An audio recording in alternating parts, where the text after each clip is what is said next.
Now, there's a bunch of videos that explain what is going on with the next round of stimulus checks, and while it's good for you to note what is going on with the status of that funding, there are other things that are going on in the nation that you should be aware about already by this time and how that will affect you.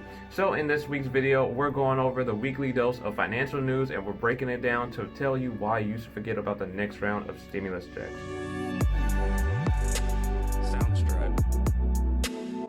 My name is Jared, and I post helpful biz tips and tricks every single Friday about personal finances, stock market, and real estate investments. If you learn anything from this video, make sure you hit the subscribe button and hit the notification bell while you're at it so you get notified each and every Friday I post relevant content for you. Let me know in the comments down below how you think the United States government is handling the COVID-19 crisis. And also make sure you stick around to the end of the video where we talk about, you guessed it, free money tips that could put money in your pocket right now. Also, check out the time links in the description below if you want to be able to skip around in this video. We're outlining this video into 3 parts. The first part is where is the next round of stimulus checks and what is the update.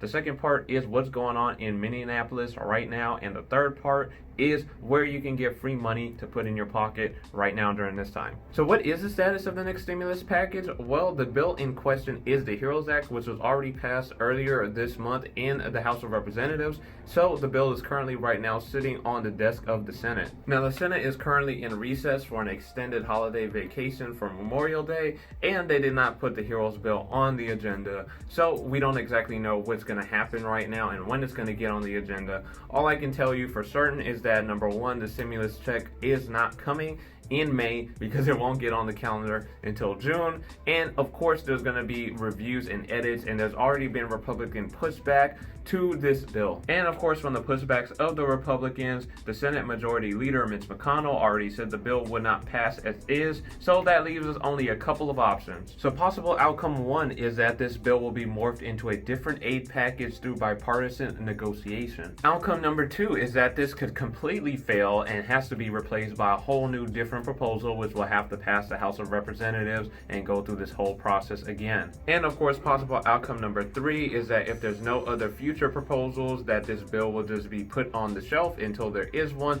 that could be discussed and the whole process begins anew again. Now, for the purposes of keeping this video a little bit shorter, I'm not going to outline what's in the HEROES Act bill. You can see what that is in the card up here and different updates of what that bill is and why you should not be patiently waiting on the sidelines for this check to come in the mail that is in the HEROES Act bill. Now, you should forget about relying on the next stimulus check for these specific reasons. Now, the first reason is that the next stimulus check is just going to arrive too late. You're going to eagerly be waiting the arrival of this next stimulus check while your bills rack up, while your rent is past due, and you face different evictions, or you can't claim forbearance on your mortgage and you're stuck in a jam. This money is not going to come anytime soon, and of course the Senate is going to drag their feet as long as they possibly can to be able to prevent giving Americans more money, because this is money that they just simply don't have. Now, the national median rent for one bedrooms rose 4.1%, which ended the year with a nationwide average of $1,000.78 a month. Rents for 2 bedrooms stood at $1,343, which was a 5.5% raise. And on top of that, the average car payment was $550 for a new vehicle, $393 for a used vehicle, and $452 for a leased vehicle.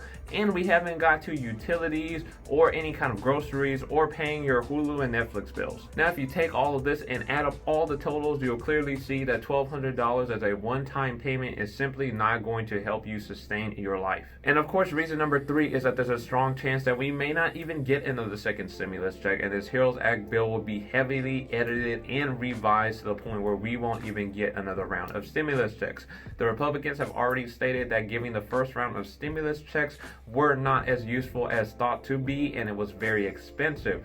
They would rather wait and see if the economy reopening back and the states going through different phases of reopening are more beneficial rather than doing another second round of stimulus checks. Now, while a lot of Americans are engulfed in the next round of stimulus checks and when they'll be receiving theirs, it's important to not forget the other things that are going on in the nation, such as the unjust death of George Floyd and other Black Americans through the hands of police brutality. Now, I'm sure you've seen the headlines on the news somewhere about Minneapolis, Minnesota, and the protests going on there and how it's getting a little bit out of hand.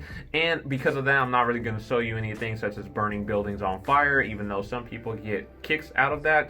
I don't want it to seem like I'm in support of burning buildings, because that's just a weird thing to support. But with all the injustice already taking place, I can't help but see different things as I go through the comments on YouTube about different videos that are being shown about why people that are protesting are burning their own city. And for that, I think there's a couple things for people to understand as they're kind of seeing this stuff and seeing it play out. Now, the first point is that in every protest, there's always somebody who causes disruption and chaos, and they're not necessarily there to support you. These people are just infiltrators that come to do damage and do things such as looting, burglarizing, and vandalizing. These people hide behind good people to do bad things. Now, secondly, there's always been debates on how protests should be done. On one hand, you have the peaceful MLK style protests, which believe in peace and unity, and on the other hand, you've got the Malcolm X style, which is the by any means necessary style protest, which causes for a little bit more action and physical force and violence if necessary. These are two different ideologies that collide, and sometimes there are two people that want to support the same cause, but they go about it different ways in their protest because one feels that they have a more valid claim than the other one does. In other words, think of it this way. It's kind of like Republicans and Democrats. On one hand, the Republicans want certain things that the Democrats don't want, and vice versa. And because they work in the same type of offices, they will always have a tug of war, a push and pull, a give and take. And because of that, certain things will not get passed, things will get their feet dragged on, and different bills will not come out the way that you expect them to come out. You understand? Now, one could argue one protesting style is better than another, and you can clearly see that going on in Minneapolis right now, where there's two different splits of people that want action versus peaceful demonstration, protesting, and awareness. But you can't ignore number 3, which is another main factor of what's going on during this time. Now, there's a lot of COVID-19 frustration that has been built up. This is built up from lockdowns, job losses, unemployment, lack of stimulus checks, and not having their favorite places open. So people are getting more creative in different ways they can entertain themselves. I guess a big question of the day is ultimately, is it really your city if there's no promise to freedom of your life while you live there? Now, for the ones who are wondering how they can support George Floyd in a more constructive way, I've got these things outlined for you here. Now, his brother has started a GoFundMe page to assist their family in their time of grief and need, and you can go on GoFundMe and look up George Floyd. I'll put a link in the description down below so you can find it easier. There's also the Minnesota Freedom Fund, which is a grassroots organization that's currently working with the National Lawyers Guild and the Legal Rights Center, which will use donations to bail out arrested protesters and to supply those on the field. You can also check that out down below. Reclaim the Block, which is a grassroots organization based in Minneapolis, will use the funds to address community needs. And Black Visions Collective, which is based in Minnesota, focuses on the work doing transformative justice in the state. All those links will be available in the description down below, so please be sure to give and check out and donate if possible. And if you can't, well, I've got you with some free money tips that you can use right now to be able to generate that money to go help and support the cause. If you haven't already moved your money to a high-yielding interest savings account, then make sure you already do so. You get paid by compounding interest daily from moving your money from a brick-and-mortar bank such as Bank of America, Chase, or Wells Fargo to something like Discover, Capital One 360, or Ally Bank to be able to get at least a 1% yield on your balance. This is a great way for you to get money by basically sleeping and doing nothing. Over time, your balance will build, thus giving you free money. It's even better if you can find an online savings account that is giving away an online savings bonus when you sign up. Places like Discover and Capital One 360 are offering bonuses anywhere from $50 to $1,400 depending on the minimum deposit that you have to do. Depending on the balance that you have, you're able to get free money for just simply opening up an online savings account and waiting a couple of days and being able to get the money out of that savings account.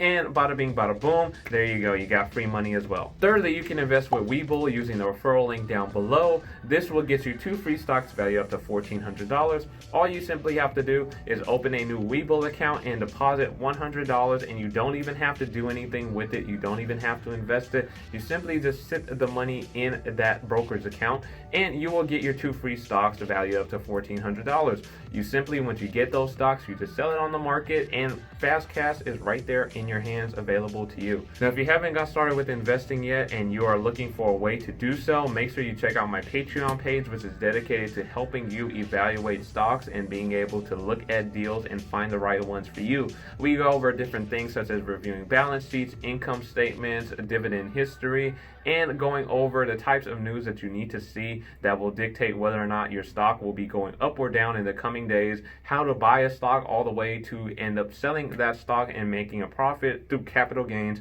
If any of that stuff interests you, please make sure you check out my Patreon account and get started today. Thank you guys so much for watching. If you learned anything from this video, please make sure you hit the subscribe button and hit the notification bell so you get notified each and every Friday I post more relevant content for you. Hit the thumbs up for the YouTube algorithm so you can see more videos like this, and leave me a comment down below of what you thought about this video. Find me on Twitter where I talk about stocks and real estate daily, and also say hello to me on Instagram if you're on that platform as well. Make sure you're investing in your health and your wealth. Those are the two most important things that you can invest in during this time. Make sure you stay safe and check out the other videos that I have linked here to help you on your way to financial independence, gaining financial freedom, and being able to set your own course of your future. Thanks so much for watching, and I'll see you guys next time. Look forward to the next video, and I'll see you next Friday.